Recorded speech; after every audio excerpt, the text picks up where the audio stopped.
Hello, Biblionauts. As you all know probably by now, I was doing a read-along of the Dialectic of Enlightenment, and Steve Donaghy made a response in which he attacked both this book and me as a reader of the book without mercy. He went for the book and he made some really good critiques of this book, but of philosophy as a whole, really. And then he also, by extension, made some claims that applied specifically to me as a reader and as in relation to my approach to philosophy and what it can do for or against me. I made an answer already to the more personal claims that Steve made about how I feel about philosophy or what it can do to me, and it was a very sort of like self-centered video that you will probably like to watch before. I'm gonna link both his video, my video, everything is gonna be linked in the description. But I did not yet address the heart, the core of his video, which is obviously something that was gonna take more time, and this is gonna be a long video. And I don't have much memory in the phone, so I might have to make it into 2 videos, which might be posted in 2 different days. Just warning you, if the video stops suddenly, it's because my memory died. But yeah, I haven't yet addressed all of the claims that he makes, all the critiques that he makes to this book and to philosophy as a whole. And I wanted to do it because I have answers for pretty much everything he said. Not answers in the sense of like refutations, because I agree with a lot of what he said, more than he will probably expect me to agree with. And yet, I still consider this book to be worth reading, which is his overall conclusion is that you should not, by any chance, for no reason whatsoever, you should read this book or philosophy books as a whole. Which is something I disagree with. Although we have similar premises and we have similar conclusions, but the overarching result is different, because I actually think that this book is still worth reading, with the knowledge of the critiques that he makes a priori better, because otherwise it's just pure gospel, and we don't want to be reading philosophy as if it were a gospel, would we? Well. More of that soon, but before that I wanted to make a recap on my relationship to philosophy and everything, so that we sort of like know where we are at and what am I doing here. I just wanted to say again that one, my ideas and Adorno's ideas are not the same. I am doing a read along of Adorno. I might have not expressed it very clearly in the previous videos. I'll make sure I do it more on the next ones. But because I'm doing a read along of Adorno, I'm presenting his ideas, and that's my priority. I also have my own ideas, and sometimes I make them clear separately, but they can be confused. That's why I made a previous video showing you that, explaining that I am not married to philosophy or to Adorno or to anyone. Speaking of marrying, also me and my partner are not writing a book about this. We are not writing a book about Adorno or anything like that. This book is related to a book that we are writing, which is much more similar to the book idea I presented in the book Never Written Tag, called The Price You Paid, which explores the tension between civilization and nature. So we are reading this video only because it's related to what we want to write, but we are not writing a book about this. And the book we are writing is not even philosophy only. We're gonna have poetry and essays and everything in there. So that being said, and also, of course, the more general claim or statement, I am an individual. Whatever I say here is subject to change. Steve has changed my mind more times than he knows, with his opinions and his arguments, and also whatever I say here, it's me as now. I can change again. Basically, I'm not presenting the fullness of my arguments here, because then I would have to make you to wait for 4 hours, and neither of us has 4 hours. So I'm just basically gonna address not the whole book, which I might try to do at the end of the whole read along, but all the specific claims that Steve made in his video. I'm gonna go pretty much minute by minute, claim by claim, answering every single one of them. So let's get to that. Now, um, there's an example that he gives at the very beginning of the video, because he's over, like, there's many individual claims and critiques that he makes, but his overarching conclusion is that you should not read this book because it's based on a false premise. I agree that it's based on a false premise partially, but I don't think that the conclusion is that you should not read it. And the way to convince you about this is that, well, I am a scuba diver. So he gives an example in which he tells me, like, imagine that someone comes to you and tells you that scuba diving causes heart disease and fatal heart attack. And you're like, I'm sorry, but empirical experience, which is redundant, sorry about that. My own experience proves very much. I am like a living piece of evidence that that is not true. I have a scuba dive in the past, scuba dove, and I didn't die of fatal heart attack. So not everyone who scuba dives dies of fatal heart attack. And the person is like, no, yeah, look, I wrote this book of 500 pages or whatever that demonstrates that you are wrong and that scuba diving causes fatal heart attack. And you go scuba dive and you come out of the water and you're like, hey, no fatal heart attack. So the conclusion would be not to read the 500 pages of a book that is based on a fake premise, right? The example is floated, and the reason why the example is not great for this book is because it only gets to specific, like, that would be the case if that was the only premise of this book and that was the only conclusion of this book. But a more accurate example would be something like, this book demonstrates why you should not scuba dive. And one of the very first reasons that the book gives is because if you scuba dive, you will die of a fatal heart attack, and that is fake. But you'll check the second one, and it says because if you scuba dive, you are on a higher risk of having decompression sickness. Because scuba diving is very expensive, and the fifth one is because scuba diving is part of an industry that doesn't really collaborate with the maintenance and support of underwater environments, but very much is a massified tourist industry that in most cases destroys the underwater landscape, or because you will become a junkie and pursue the feeling of narcosis forever. All of those could be arguments that, although do not lead necessarily to the conclusion that you should not scuba dive, are valid. And if you would have left on the first argument of scuba diving causes fatal heart attack, you would have missed all the other ones. So that's very much what happens with this book. To look for, like, just to give you an example that is more related to us booktubers, imagine that I tell you should not read, and here's a book that says that you shouldn't read. Reason number one is because reading is bad for you.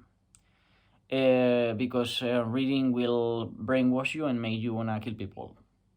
Reason number two is because reading is bad for your eyesight. And over time, you are very likely to lose eyesight and even go blind.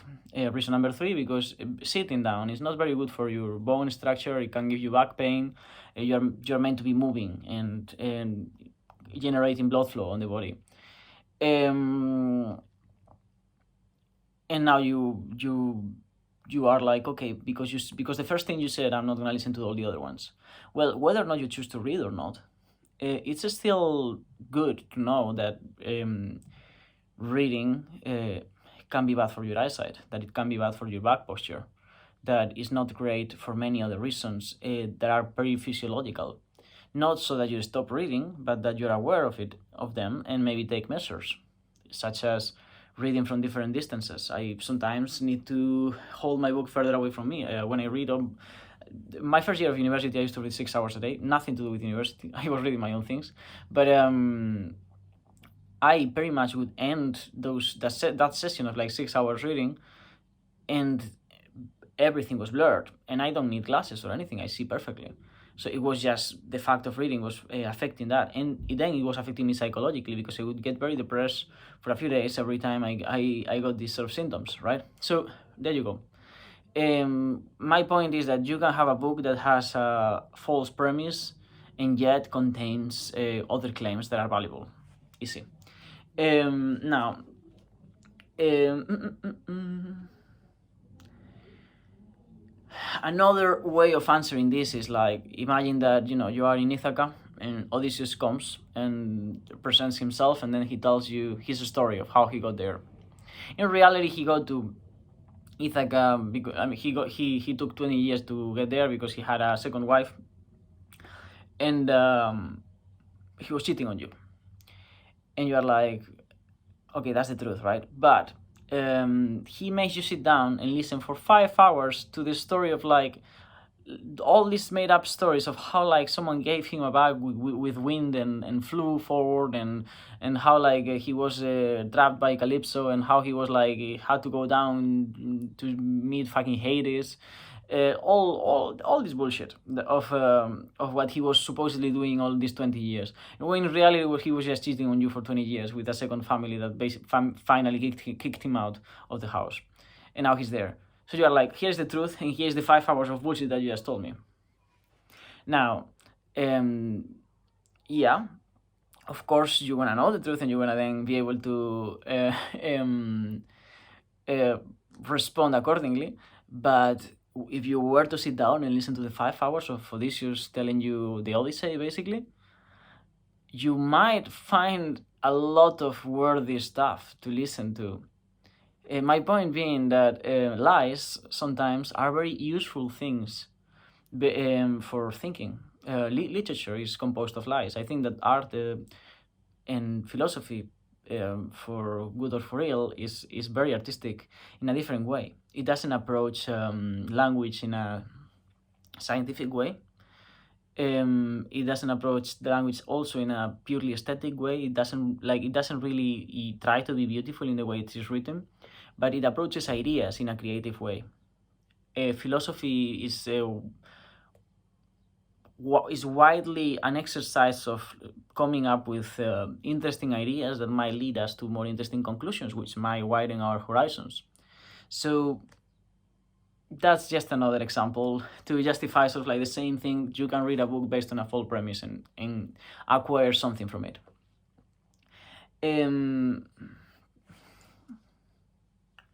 Now, just this is pretty much the elephant in the room with this book, and maybe I haven't addressed it properly, but Steve, he makes sure that that is clear, which is that we owe a lot to the Enlightenment.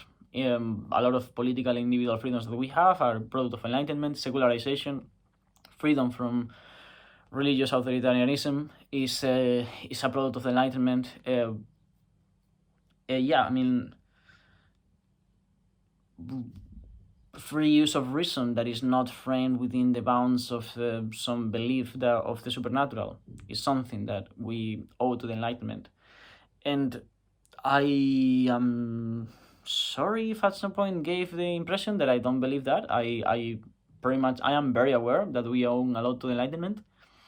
Way before reading this book, I read enlightened writers for and against the Enlightenment, but of that era, right? Like Voltaire and Rousseau as sort of like opposed figures. But I mean, Kant is a huge advocate of the Enlightenment, and I feel like the main narrative and the main sort of belief is that the Enlightenment was pretty much the best thing that ever happened to humanity. Like, most people neglect medieval philosophy because they think that before the Enlightenment, philosophy was not really possible, and that it was just the century before the Enlightenment with Descartes that philosophy was made possible again after many years of they call it the dark eras in some circles. So I don't think that anyone is questioning that the Enlightenment was like important. However, was the Enlightenment the golden age of science? And this is something that this book questions, but not only this book. It's just a question in general. It was. I don't think it was the golden age of science, and I am not I am not a science student. I haven't studied history of science. I have some notions. I can tell you that the Victorian era tripled the inventions made during the Enlightenment period, but also the 17th century had more scientific advances and inventions than the Enlightenment. And if you don't believe me, maybe listen to Roger Boskevich from the 17th century, 17th hundreds, 1755. I don't know how you'd say it. What's the right way to frame this in English? 1755 year. So basically the century before the Enlightenment, right? He was a mathematician and he had an opinion about before the Enlightenment, during the Enlightenment, and he had an opinion about the era. He said something like, and this is a translation of my own from the Spanish, from the first time I read this book, which means that it's going to be not a great translation. I just did it just to have it here as well, because I think it's a really good entry quote to this book. And he says, this mathematician from the Enlightenment era, Roger Volkevich from Croatia, I think, this is a question. What progress has been made over the discoveries of the card, such as his application of algebra to geometry, or the discoveries of Galileo and Huygens in optics, astronomy, and mechanics, or Newton's over the contributions of him and Leibniz and the Bermudes family in infinitesimal calculus. They did this in 1 century, and gradually decreasing the amount, and the amount of inventions is gradually decreasing. In the last 30 years, we barely invented anything, and the few conquests that have been made in the field of science do not compare with the previous ones. That is Roger Boskevich in the 1755. That's the 16th century, I believe. Not the other way around. The 18th century, 18th century, 19th century, no, 1700s, whatever. I'm not great with the centuries. I know that we are one ahead, so we're in the 21st century now. It's the 20th. Yeah, that's it. So 18th century. Enlightenment, basically. But basically, this is just also questioning sort of like how much do we owe to the Enlightenment. We owe a lot to the modern era. We owe a lot to the Victorian era and to the modern era as a whole. But the Enlightenment, the moment when the secularization was happening, a lot of scientific progress was sort of like stopped. And this book is trying to make an argument to the reason why that was. Why? Because at the end of the day, this book does believe that the Enlightenment was a progression. Now, moving forward, there is a claim that Steve disagrees with, and that I also disagree with. And I think it's better to just like get it off the way, so that we know where we're standing. And that is the premise that the Enlightenment self-destructed. That is wrong. Steve said it's wrong, and I agree, it's completely wrong. He not only did not self-destruct, but it also did not promote the horrors of the Second World War and the 20th century in general. Of course, history always, in some way, is a concatenation of previous events that have a compound effect on the one that follows, but the Enlightenment itself is not the reason for Auschwitz. That's what I'm trying to say. And this book believes, at some point, argues for that. And I don't agree with that. And neither does Steve. And I don't think that it is important to agree with, I don't think it is necessary to agree with that in order to read this book. It did not begin, also, that's another argument, another claim that Steve makes, and that I agree with him. It did not begin a generalized regression into all kinds of barbarism. I don't think that we are regressing in every single field, in every single ambit of our lives. And I don't think that if there were such a thing as regression, it began on the Enlightenment. But that is not to say that we were just progressing. That we basically, to say that we are not regressing is not to say that the project of enlightenment was realized, that we are in fact progressing. Steve criticizes the pessimism of Adorno as the grinding of an old man or something like that, and says that it's just pessimism, that Adorno looked around and he was basically just not being able to accept the changes that happened around him. But in fact, he was lucky. Things got worse before they got better, which means that it's not an upwards sort of like process in which history sort of like develops into there is no such a thing as a Hegelian movement of history towards the full realization of the spirit. And Steve seems to argue for that. Steve seems to, which is actually contradictory to me, because most of Steve's arguments that I've heard in the past about the present are very pessimistic, and he addresses that and acknowledges it. But here he decides to argue for the opposite. He believes that we are in fact much better than we've ever been, and we are always gonna be. We are gonna get better and better and better. So he seems to argue for progress. I don't agree with that. I think that there are many kinds of progress, and I think that we have progressed a lot technologically, but because we haven't progressed equally in our humanity, that only meant that we had access to greater tools that can create more horrible kinds of barbarism, and that's why the 20th century has been the most brutal century in the history of humanity. So yeah, I don't think that the project of enlightenment has been realized, and I think that the world is not going to become hell. It's not gonna regress forever until somehow reason rules humanity out necessarily. But I do think that the technological progress allowed by instrumental reason has permitted humans to have access to certain powers that they shouldn't have yet. That right now we have more power than our humanity is prepared for. Someone can press a button here and destroy the whole planet, and 99% of humans, for not to say more than that, are not in a position to make that decision, are not as developed as the technology that they have at hand. Which is to say that the possibility of regression is much greater than the possibility of progress. And in that sense, the question, how did we get here, is pertinent, and I think that this book addresses it quite well in some areas. Which is, the question is, how is barbarism still possible? If the Enlightenment actually sort of like was the great thing that many believed for so long, and many still believe, and Steve seems to sort of like defend that view to a degree.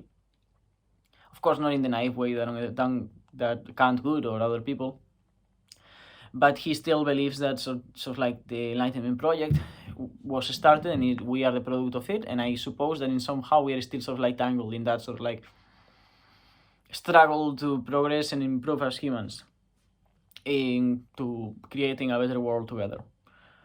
It's good to have hope. I think that barbarism, things like the genocides that happened in the 20th century, have not been extinguished. They have been disguised. Right now, we are in this present moment. There is genocides still happening in the world. That we not only are we not doing anything about them, but we pretty much not care or even finance them.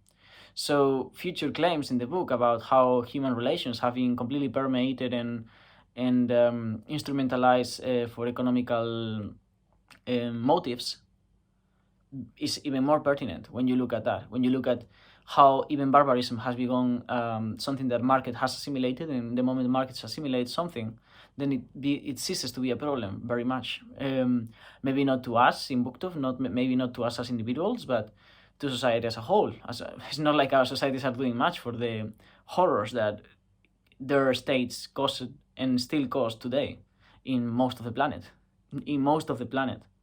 More people might be in better conditions and more free and less hungry than ever, but more people is also all today much worse than they have ever been. There's just more people in the planet as a whole, and most of the planet is most of the planet is not in the conditions of the Western world, and even within the Western world, most of the planet it cannot even be considered sort of like rich in relation to what an average life could have been in the 17th century in terms of material goods. I'm referring to many of the materials, many of the I'm digressing a little bit here, but many of the things that we consider valuable, which are material belongings and technological advances in our lives, arguably have for many people become having things that in some way or another acted in detriment of their own health or psychology or life quality than the lack thereof. What else? Yeah, let me see, because I have here a bunch of bullet points. Yeah, so I think the question is it still pertinent? How is it possible that the main mechanisms that move human relations is economic, even so long, 2 centuries after the Enlightenment? Then Steve also like attacks the obscurity in certain passages of this book. I couldn't agree more. I think philosophy. I have many speculations about how this began, but philosophy is mega obscure. And anytime that you're reading a book of philosophy, you're working against the author is pretty much working in the way they frame the sentences in their stylistic choices. They are working against you. They are trying to make it hard for you to understand. Whether they know or not, that is what's happening. And I agree with Steve, that's the biggest problem with philosophy.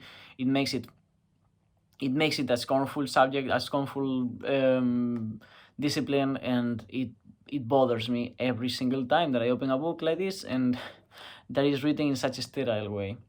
And that's why most people who claims to be students of philosophy, they tend to only have read 2 aphorisms from Schopenhauer or something like that and nothing else. And then just, what I mean is that most philosophy students are not readers, which is not very different from most literature students, which are also not readers, but for different reasons. And that I can confirm from many experiences, not only with students from my university, but even Oxford, Cambridge, and other universities that are supposed to be prestigious. Most of the students don't read. So it doesn't reflect necessarily only on philosophy, but more on the academic system as a whole, which is something that I could talk a lot about, but is not the subject of this video. What else? Yeah, so yeah, this argument actually like I'm not sure I understood what he was saying, but if he was saying what I was saying, I think Steve, I think you need to think twice about this argument, because at some point he defends when he sees that sort of like the monster behind the veil of this book is capitalism. That capitalism is something that sort of like Adorno and Horkheimer are pursuing and are sort of like fighting against in this book, are seen as sort of like the final iteration of instrumental reason, the final sort of like manifestation of that barbarism that sort of like has us trapped in some system that we cannot really control. It's like Frankenstein's monster running. He stands by capitalism's side and defends or criticizes them for criticizing capitalism with an argument that I've heard before and that I did not expect Steve to give, which is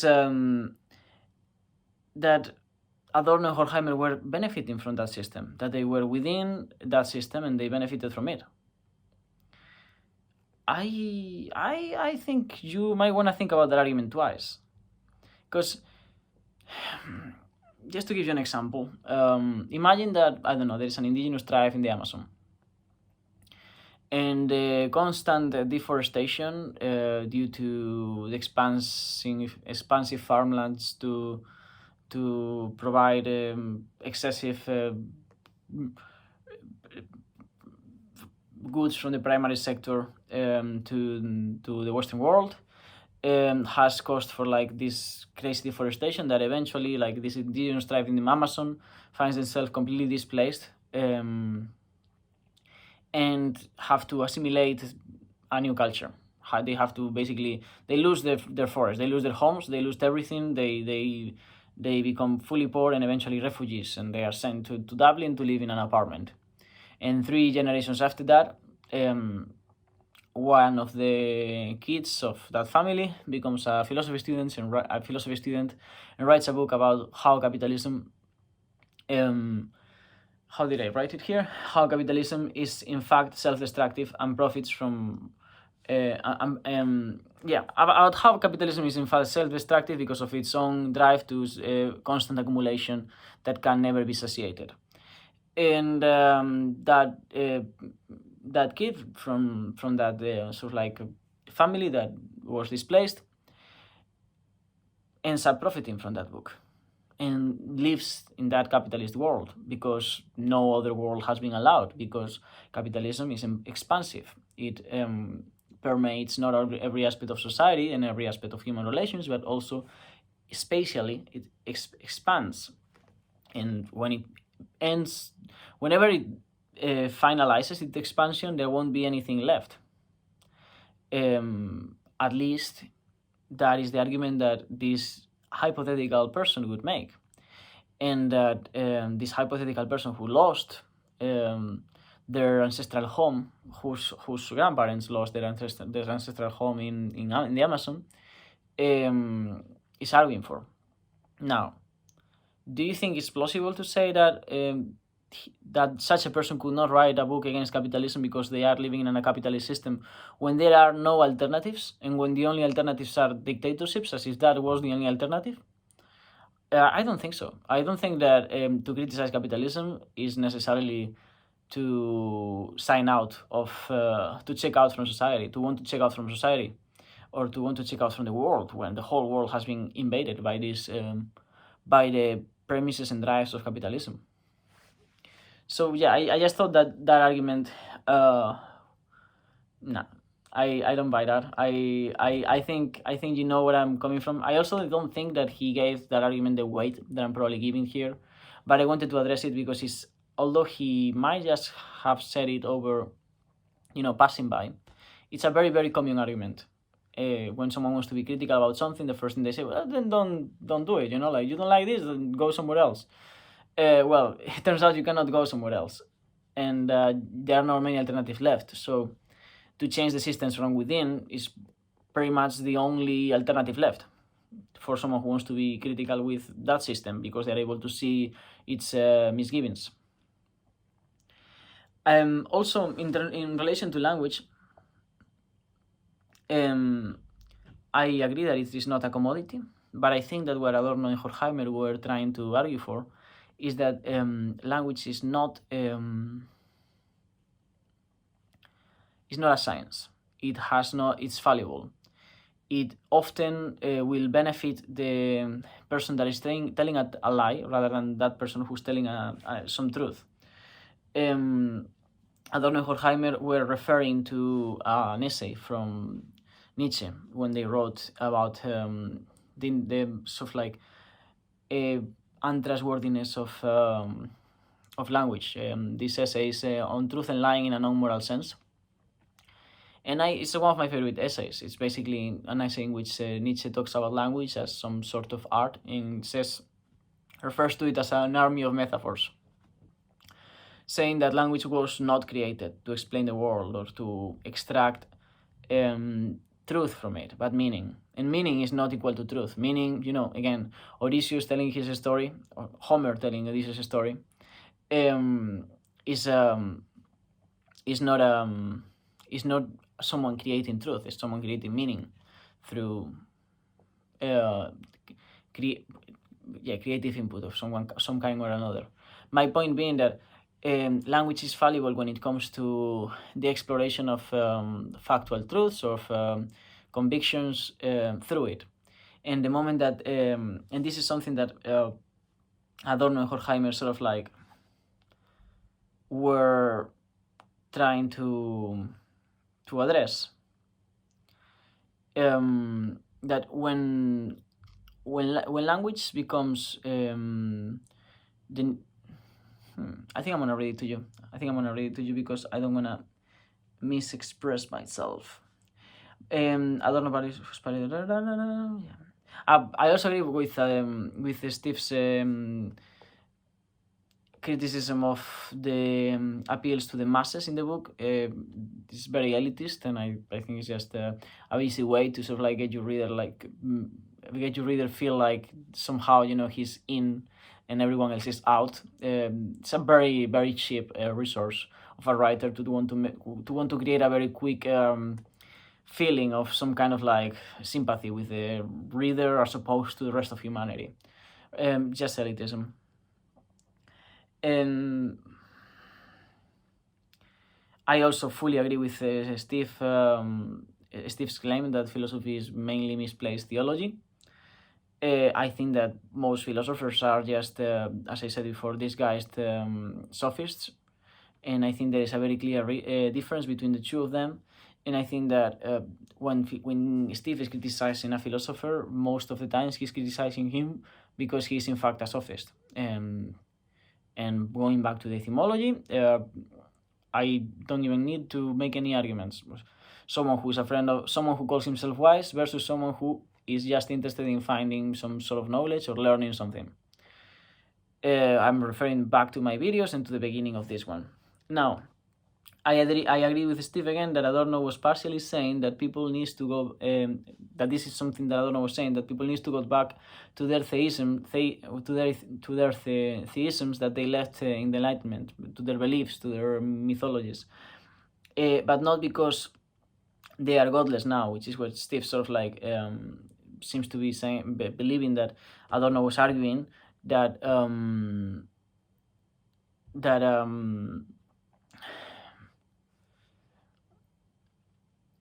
somehow because God is dead and this whole thing with the claiming of a madman in Nietzsche's gay science, God is dead, we need to create a new God, and then Adorno is sort of like, let me walk you by the hand, I'll be your new prophet, and let's go back to God because you're our ships, right? It's not exactly that. It's more it's more the fact that the mythologizing change from God to reason, which is the main claim on this book, and I think is the one that is the most interesting one, is that the myth of the Enlightenment is the myth that myths can be neutralized at all, that we can completely get rid of myths. What happened during the Enlightenment is that people stopped mythologizing the obvious like previous Abrahamic narratives, the idea of a God has a man in the sky, but then they began to sort of like in many ways mythologize the idea of reason, mythologize the idea of like technological progress. There are even even like Turner, for example, his painting Rain, Steam and Speed, or Steam, yeah, Rain, Steam and Speed, I think is the name. You can see very much like the steam train there looks like a mythological object. It looks like it is portrayed as someone would portray a unicorn in previous paintings in art history. There is a mythologizing of technology, there is a mythologizing of progress as a whole. Now, what is the problem? That if Enlightenment was replacing religious narratives that sort of kept people were tools and mechanisms to keep people sort of like behaving in societies and following sort of like similar rules and codes and conventions, and now they were finally ripped off from that, but they were not provided proper access to sort of like objective thought. And here objective, of course, objective and universal are two different things. I feel like most people who thinks that there is no objective truth or something like that, they mean that there is no universal truth. Something can be objective within a certain species. We have objective truths, objective moral axioms. That doesn't mean that those would be the same for an alien. Universal and objective are not the same thing. So that being said, I think that the main sort of like the meat of this argument, the moment in which this book becomes very interesting is when the moment when it becomes very interesting, we're about to see, because that's the culture industry, and it's more the parts that talk about the capitalism, and they are gonna be very relatable, and some of them are gonna feel undeniable to you.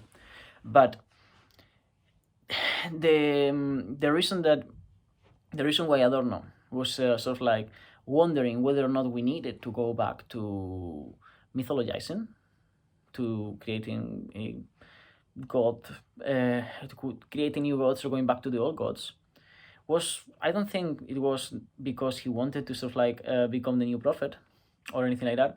I think it's because his line of thinking led him to believe that, which is, we've killed all gods and we've raised objectivity to a mythological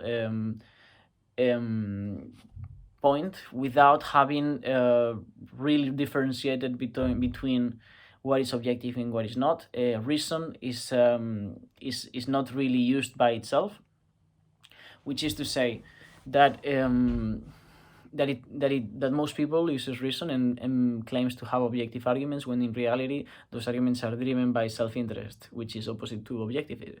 Self-interest is subjective, which means that human relations, in this sort of like self-interested